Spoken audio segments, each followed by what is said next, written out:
Item 1, I-1 is to adopt a resolution in support of the Space Preservation Act and the Space Preservation Treaty to permanently ban space-based weapons. And we have 15 speakers for this item. Ready for me? Councilmember Beckles, Yeah. would you like to introduce this? I would. You know, I think that what I'd like to do is just kind of rehash the statement of this issue for those who don't have the agenda in front of them. And the city of Richmond is a welcoming and safe area for all of our residents. We have been led the way in so many initiatives that protect and provide the rights for all of our residents to feel safe. And so it's imperative that Richmond adopt this resolution, an effort to stand in solidarity with residents who claim to be under assault from space-based weapons. That should be outlawed by the Space Preservation Act. Now, the thing about this is that, you know, we're not trying something new here. This is in support of what's already there on the federal level. So we're saying as a council, we support this treaty that's already in effect, and we also support our residents who are feeling attacked by certain kinds of weapons. And so the purpose of this resolution is to show support for residents that identify themselves as targeted individuals by supporting the Space Preservation Act that's been passed by Congress and Space Preservation Treaty to permanently ban space-based weapons. Now, many targeted individuals believe they've been personally attacked with weaponry that should be outlawed by the Space Preservation Act. Some years ago, one of the residents who's going to talk now, I met with her, I met with many of them to talk about this issue. I've also spoken with our police department. The representative from the department was Captain Gagan to figure out how law enforcement can support these individuals. First of all, by at least listening and not assuming, and actually just taking reports of incidences that are reported. And the police department was open to that and is open to that and are willing to work with our residents and helping them to feel safe, because it's important that we all feel safe living in our city. So in our city, we put forth our best effort to listen and respect the voices and wisdom and experiences of our residents. And so I don't intend to ignore it, and I'm hoping that my colleagues on this dais won't ignore, but support those who suspect they have been exposed to these types of inhumane attacks with the intent to cause them great emotional and bodily harm.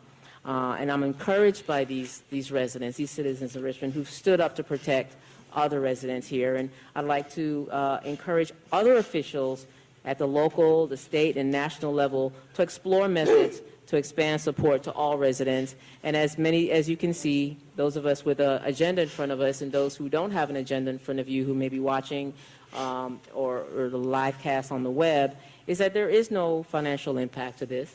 This is not going to cost us anything, and it's not going to hurt anyone to pass it, but it certainly would continue to cause emotional distress to those who are being targeted if we don't pass this, and I urge you to support all of our residents in the city. Do we have questions from council members? Okay, Vice Mayor. Just real quickly, you mentioned that this was passed by Congress. Yeah. Can you tell me when that happened? Because I'm trying to look it up now. I thought that this was just introduced in 2001. Never was. What was actually? Ms. Anderson can probably answer that question. When was it passed at the federal level, Ms. Anderson? 9/10/2002. Okay. It's the Space Preservation Act, and Congress, former Congressman Dennis Kucinich had introduced this bill.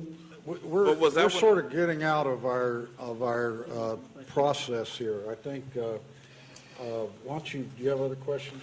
Oh, well, no, I'm looking at the sheet that you're looking at. It looks like that's when the Berkeley City Council passed the resolution, not when Congress passed the law. I'm looking online at the House website, and I know that I understand there's been multiple versions of this bill, so I don't know if it's been passed or not. But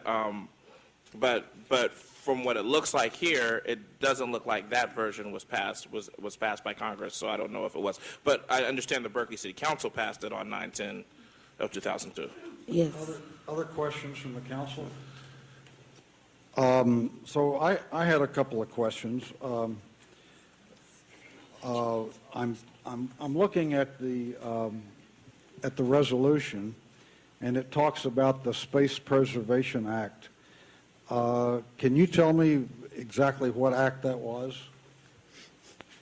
Or it was never, there's never been a Space Preservation Act passed, right? You're correct. Okay.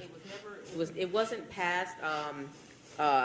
It was brought forward by the representative, the congressman at the time, because there were some, you know how it goes in Washington, just a lot of power play. So it never got, but it did get passed in 2002 in Berkeley. So we're making ours similar to the one that was passed in Berkeley. Well, it doesn't say anything about Berkeley on here. All it says is the Space Preservation Act. So Right. are you talking about the resolution Berkeley passed, or are you talking about one of the two resolutions that Representative Kucinich introduced in 2001 and 2? Well, because that one didn't pass, we're just making reference that that it was brought forward by Dennis Kucinich, and of course, politics being the way they are, it did not pass. So this is I'm making reference to and using the Berkeley model as an example for ours. Which one of the Kucinich resolutions did the Berkeley model refer to? H.R. 3616, House Resolution 3616. I didn't hear you. What? House Resolution 3616. 3615. 16, 16. 3616. Okay. Now, from the research I did on this, that resolution was substantially different than H.R. 2977. Yes, sir. And significantly, it omitted any reference to chemtrails, particle beams, electromagnetic radiation, plasmas, extremely low frequency or ultra high frequency energy radiation, and mind control technology. So the question I have is, it seemed to me that it was your intent to include all these in it, right? So if you go with H.R. 3616 and we approve this, it will not include any of those things I named. Is that your intent? That was not my intent. My intent, and in working with staff, of course, to help put this together, because we know that's we get help with our staff. The intention was to include all of the things that people are feeling. That people are feeling the pressures of and feeling the attacks of. And so I think that, I don't know how much of this of that issue that Berkeley has in theirs, but I think that to include this and this is the resolution that's saying that we support this treaty, this act, then I'd like to have it in there because, again, to me it's important that we defend, that we support, and that we protect our residents. And so if these are the things that residents are saying they're feeling, Yes. then it Well, should be all in there. Berkeley did, I'm looking at the Berkeley resolution, and it just says, it is the will of the council and the city of Berkeley that the U.S. Senate and House of Representatives enact and the U.S. President sign and enforce the Space Preservation Act. But I'm confused because there were actually two Space Preservation Acts introduced, and I think if we're going to do this right, we need to define which one we're going to support because they're different. Mm-hmm. No, you're absolutely right, and I want the best one to move forward as well, and I'm sure that the residents want the best one. And so, the best one would include all of H.R. 2977. Yeah, which is the one. So that would be H.R. 2977. Yes. Okay. Which is the one that includes, right. Everything. Everything. Okay, so with that in mind, I don't have any other council Good question. people. I'll do two. Councilmember, yeah, I got a bunch. Councilmember Martinez and Councilmember McLaughlin. Yes, I wanted to change the language to say that we endorse the intent of the act, since the act is not actually in place. The intent of which act? The intent of the second act. The second? Yes. The second one is H.R. 3616. Right, the intent, may I ask the question? You're talking about the intent of 2977, which includes all that, right? Which includes the chemtrails. Is that right, Mr. Mayor? That's my reading of Is it. that what you're saying, Councilmember Martinez? Of the revision of, right. Right. Okay, Councilmember McLaughlin. Actually, I did some research on this, too. Apparently, Representative Kucinich didn't read fully the first resolution that was brought forward in his name. He brought it forward based on some recommendations, and then when he realized that it was drawn out to the level that it was, he pulled it. And he brought forward the second one, which is 3616, which I think is more general.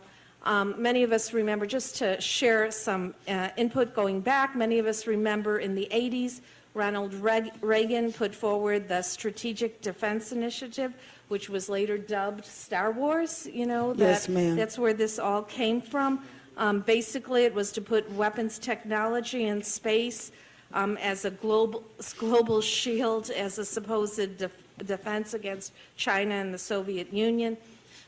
It was later, this was seen as infeasible. I mean, many people saw this as the idea of putting weapons in space as insane, and I happen to think that it was a crazy idea, as did the population at large.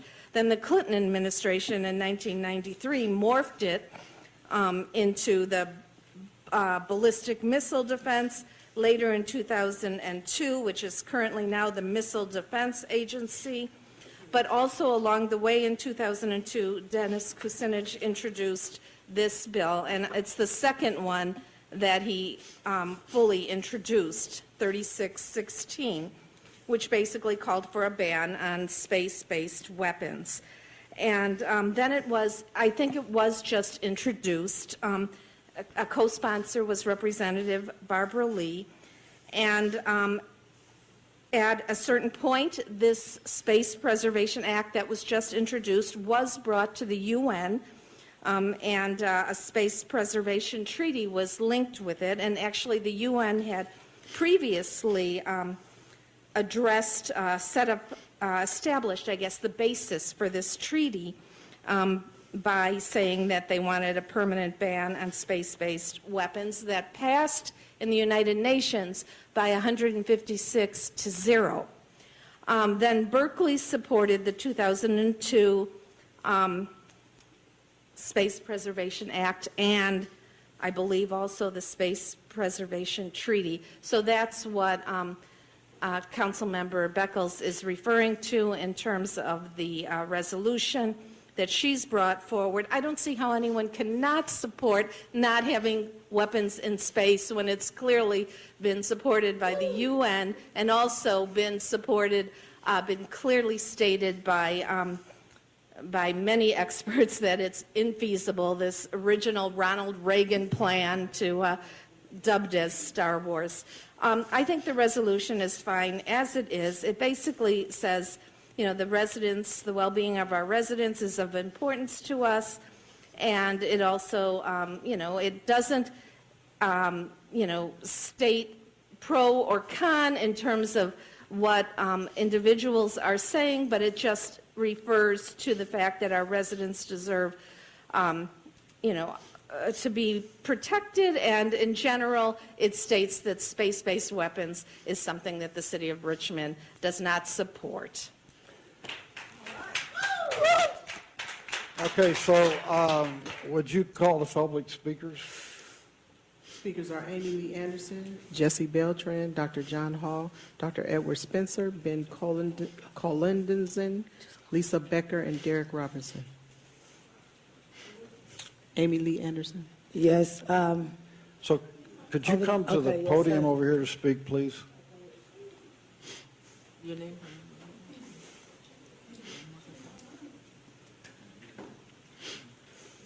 Good evening, council members and Councilor Javanka Beckles. I really want to thank you for not deviating your plan, because I went on your Facebook and I saw why you came in office, and you never deviated your plan. You said as you wanted to first put the community first, and from you doing that, I want to thank you first. And secondly, as a psychologist, a child psychologist, I want to thank you for putting up with some of those unbearable pains I suffered along this way. But I am here in happiness, in a moment of greatness, that I have a perfect city. Nowhere in the United States, no targeted individual can get this type of support that I have gotten. We just needed just one person, one city. And because of that, you all are our heroes. And we want to thank you. And I can go on and say much, but we are dying within because of the technology is so sophisticated. It's hard for someone who has no experience to fathom it. It is so sophisticated. So what we are saying to you all, please let us help you understand enough as someone outside looking in to our lives, because we are pained and we are tortured and we are humiliated every day through our lives, and our lives has taken on a path of we don't even know how and why we have these type of people on this planet that will harm in this type of way. And I just want to thank you all, and you, Mayor, from you being in the city, working in the service, being in the service, and for others to do this. I know that should sadden you. Jesse Beltran.